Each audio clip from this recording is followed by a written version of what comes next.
Hello, good morning. இன்றைக்கி குஜராத்தி உந்தியூ பார்க்கலாம் வாங்க. இதுக்கு தேவையான காய்கறிகள் என்னன்னு பார்க்கலாம். சுரைக்காய், பட்டாணி, அவரைக்காய், மஞ்சள் பூசணிக்காய், வாழைக்காய், கத்திரிக்காய், உருளைக்கிழங்கு, சக்கரவள்ளி கிழங்கு. பருப்பு உருண்டையை நம்ம ஃப்ரை பண்ணி எடுக்க போகிறோம். ஆகவே இஞ்சியும் ஓமமும் ரொம்ப அவசியம். கோதுமை மாவு 1 கப்பு, ஒரு 2 ஸ்பூனு கடலை மாவு, அப்புறம் நிறைய வெந்தயக்கீரையும், அதே அளவு கொத்தமல்லியும் நல்லா சின்னதாக பொடியாக நறுக்கி எடுத்துக்கலாம். மசாலாவில் உப்பு, தேவையான அளவு உப்பு, மஞ்சப்பொடி, மிளகாப்பொடி, ஜீரகப்பொடி இதெல்லாம் போட்டுக்கலாம். தேவையான மசாலா பொருள்: மல்லி விதை 2 ஸ்பூனு, ஜீரகம் 1 ஸ்பூனு, அப்புறம் எள்ளு 1.5 ஸ்பூனு, அப்புறம் இந்த அன்னாசிப்பூ, அப்புறம் கருப்பு ஏலக்காய் 1 நல்லா உடச்சி போட்டுக்கோங்க. அதுக்கப்புறம் இது லவங்கம், அப்புறம் பட்டை சின்ன துண்டு, ஜாதிபத்திரி, அப்புறம் இது ஜாதிக்காய், அது கொஞ்சமாக போட்டால் போகிறோம்.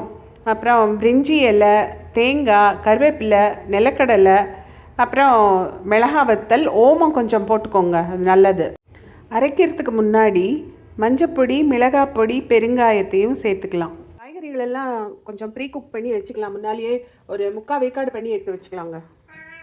சரி, இப்போ நம்ம பருப்பு உருண்டைக்கு பிசைஞ்சு தயார் பண்ணிடலாங்க. அடுப்பில் எண்ணெய் போட்டேன், அது பாட்டுக்கு காஞ்சின்ருக்கு. இப்போ இந்த கோதுமை மாவோட நான் கொஞ்சமாக ரவை சேர்த்துருக்கேன். அதுவும் இந்த சம்பா கோதுமை ரவை கொஞ்சமாக சேர்த்துருக்கேன். அதுக்கப்புறமா ஏன்னா உங்களுக்கு அந்த உருண்டை கொஞ்சம் கெட்டியாகவும் வரும், நல்ல குறக்குறன்னும் இருக்கும். இப்போ இந்த மாவில் இஞ்சி கொஞ்சமாக ஒரு சின்ன பிட்டு, ஒரு 1/2 இன்ச் இருந்தால் போகிறோம் இஞ்சி துருவி வச்சுருக்கேன். அப்புறம் இதுலேயும் நான் ஓமம் போட்டிருக்கேன். வாசனைக்கு ஒரு பச்சை மிளகாய் போட்டிருக்கேன். அப்புறம் வெல்லம், குஜராத்தி டிஷ்ஷில் வெல்லம் இல்லாமல் இருக்கவே இருக்காது. சர்க்கரை நிறையா போடுவாங்க, நம்ம கொஞ்சமாக போடுறோம். இதில் இந்த உருண்டையில் கொஞ்சம் வெல்லம் இருந்தால் நல்லாயிருக்கும். இதை போட்டுக்கலாம். நெக்ஸ்ட்டு கடலை மாவையும் போட்டுக்கலாம். அப்புறம் நம்ம இப்போ வெந்தயத்தை வெந்தயக்கீரையை நல்லா நறுக்கி பொடியாக நறுக்கி வச்சுருக்கோம். இதுக்கு நிறையா போடணும். உங்களுக்கு வெந்தய கசப்பு பிடிக்காதுங்கிறவங்க வேணாம், கொஞ்சம் கம்மி பண்ணிக்கோங்க. அப்புறம் அதே மாதிரி இதில் கொத்தமல்லியும் கொஞ்சம் நிறையா போடணும், கொத்தமல்லி தழை. அப்புறம் நம்ம எடுத்து வச்சுருக்கிற ஜீரகத்தூள், உப்பு, மிளகாப்பொடி, மஞ்சத்தூள் இதை போட்டுக்கலாங்க காரத்துக்கு. அவ்வளவே தான். இதை கையாலேயே நல்லா பிசையணும், நல்லா கையில் பிசையணும். ஏன்னா இந்த வெந்தயம் தண்ணி விடும். அப்போ உங்களுக்கு அளவு தெரியாது இல்லையா? இந்த உருண்டை ரொம்ப லூஸ் ஆகிடுதுன்னா நல்லா இருக்காது. அதனால நல்லா பிசைஞ்சுக்கணும். பாருங்க,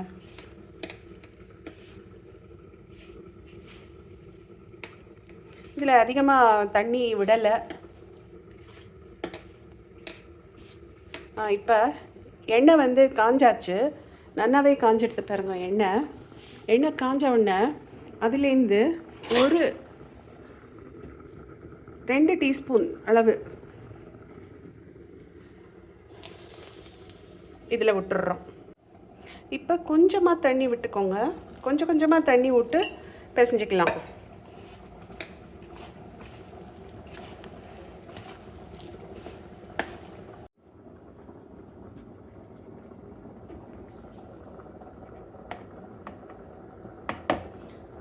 சொல்ல மறந்துட்டேன். இப்போ தண்ணி விட்டு மாவு பிசைஞ்சதுக்கப்புறம் 1 ஸ்பூன் இந்த பொடி பண்ணி வச்சுருக்கோம் இல்லையா உந்தியூ மசாலா, அதையும் கொஞ்சம் ஆட் பண்ணிக்கலாங்க. இது நல்ல வாசனையாக இருக்கும் இந்த இதில். அவ்வளோதான், எல்லா ஃப்ளேவரும் இருக்கும். ஏன்னா இது உங்களுக்கு கெட்டு போகாது, அப்படியே சாப்பிட்ணுன்னு நினைக்கிறவங்க கூட சாப்பிடலாம். இது ஆயில் நல்லா காஞ்சிடுச்சு. நம்ம இப்போ உருட்டி வச்சுருக்கிற இந்த மாதிரி உருண்டையாக, சின்ன சின்ன உருண்டையாக உருட்டி வச்சுருக்கோம். இதை நீங்கள் உருண்டையாகவும் உருட்டி வச்சுக்கலாம், இல்லை வடை மாதிரி வேணால் கூட தட்டி வச்சுக்கலாம். உங்கள் சௌகரியத்துக்கு நீங்கள் பண்ணிக்கோங்க. ஆக்சுவலி இதில் நாள் கிழமையாக இருக்கிறதுனால நான் பூண்டு சேர்த்தலை, இல்லாட்டி பூண்டும் நிறையா சேர்த்தலாம். இதில் ரொம்ப நல்லாயிருக்கும் பூண்டு சேர்க்கும்போது. கொஞ்சம் நாழி விட்டுட்டு அப்புறம் மெதுவாக பிரட்டி எடுங்க. சில பேர் இதில் சோடா உப்பு கூட சேர்த்துக்கிறாங்க, தேவைப்பட்டால் சேர்த்துக்கோங்க.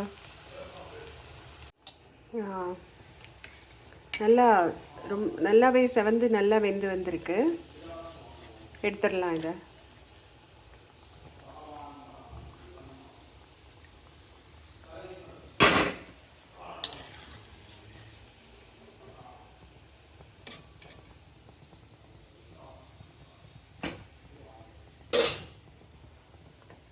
இப்போ அடுத்த லாட் போட்டுடலாம்.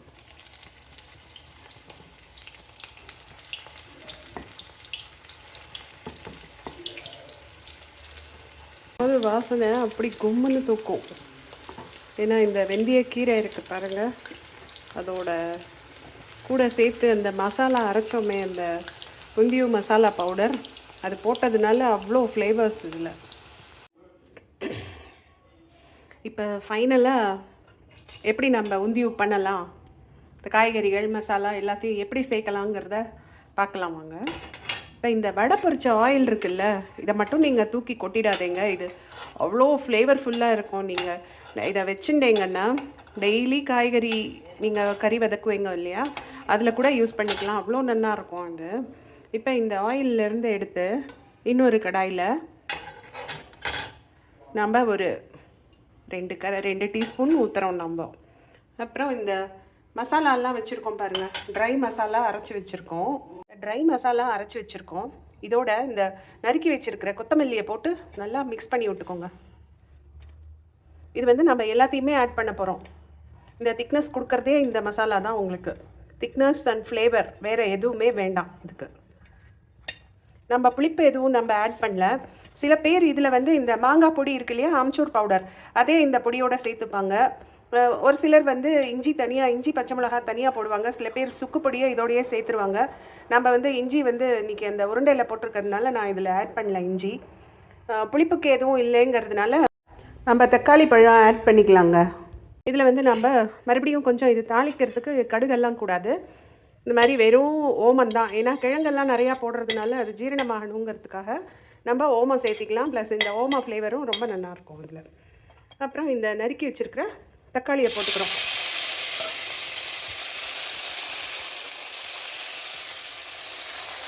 நல்லா வதங்கட்டும். ஒரு 2 மினிட்ஸ்.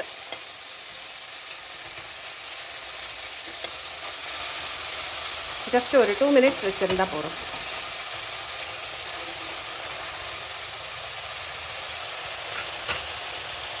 அச்சா, இப்போது நம்ம எடுத்து வச்சுருக்கிற காய்கறி இருக்கு இல்லையா, இந்த காய்கறியில் கொஞ்சம் போடுவோம். பாதியை போட்டுட்டு இதை இப்படி வச்சுக்கலாம். இந்த மசாலா வச்சுருக்கோம் இல்லையா, அதை வந்து ஒரு லேயர் தூவி விட்டுருங்க. அடுப்பையும் சிம் பண்ணி வச்சிடலாம். நெக்ஸ்ட்டு இந்த காய்கறியில் வேக வச்சுருக்கோம், இதில் பாதி தூவிக்கோங்க, போட்டுக்கோங்க. போட்டுட்டு மறுபடியும் இந்த மசாலா இது மேலே போட போகிறோம். அப்புறம் மறுபடியும் இந்த மாதிரி லேயர்ஸில் போட்டிங்கன்னா உங்களுக்கு மசாலா எல்லாத்துலேயும் உங்களுக்கு ஈக்குவலாக இருக்கும். பாருங்க, இதில் தூவி விட்டுக்கலாம். கடைசியாக இன்னும் கொஞ்சம் இருக்குது வெஜிடபிள், இதையும் போட்டுடலாம். போட்டுட்டு நம்ம வச்சுருக்கோம்ல மெயின் ஐட்டம், உந்தியூக்கு ஃப்ளேவரும் டேஸ்ட்டும் தர்றது, இதைத்தான் எல்லாம் பொறுக்கி சாப்பிடுவாங்க. இதையும் வச்சிடலாம் அப்படியே இது மேலே. லாஸ்ட்டு கடைசியில் வைங்க, உள்ளே வச்சிங்கன்னா எல்லாம் மசிச்சு குழஞ்சி போயிடும். அதனால் இப்படி வச்சிடலாம் லாஸ்ட்டாக.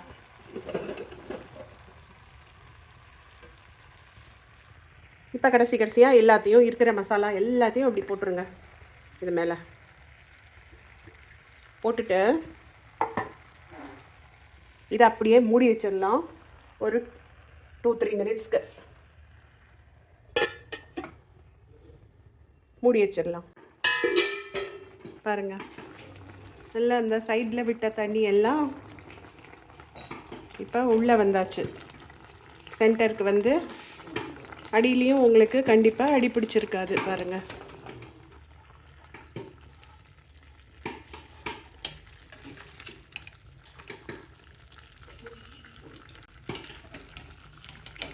இப்போ ஒரு 5 மினிட்ஸ் ஆயிருக்கோங்க. இதுக்கு மேலே நம்ம இதில் வச்சு, அதனால் இப்போ நம்ம என்ன பண்ணுறோம், ரொம்ப ட்ரையாக இருந்து சில பேர் ட்ரையாக சாப்பிட விருப்பப்படலாம். அப்படியே நமக்கு வந்து ரைஸோடு நாங்கள் சாப்பிட்றோம் இன்றைக்கி.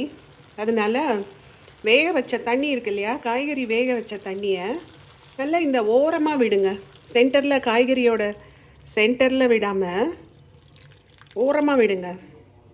அடியும் பிடிக்காது உங்களுக்கு. அது பாட்டுக்கு கொதித்து ஸ்டீம் வந்து எல்லா காய்கறிக்குள்ளேயும் போய் நல்லா டேஸ்ட் எல்லாம் கலந்து ஈவனாக இருக்கும்.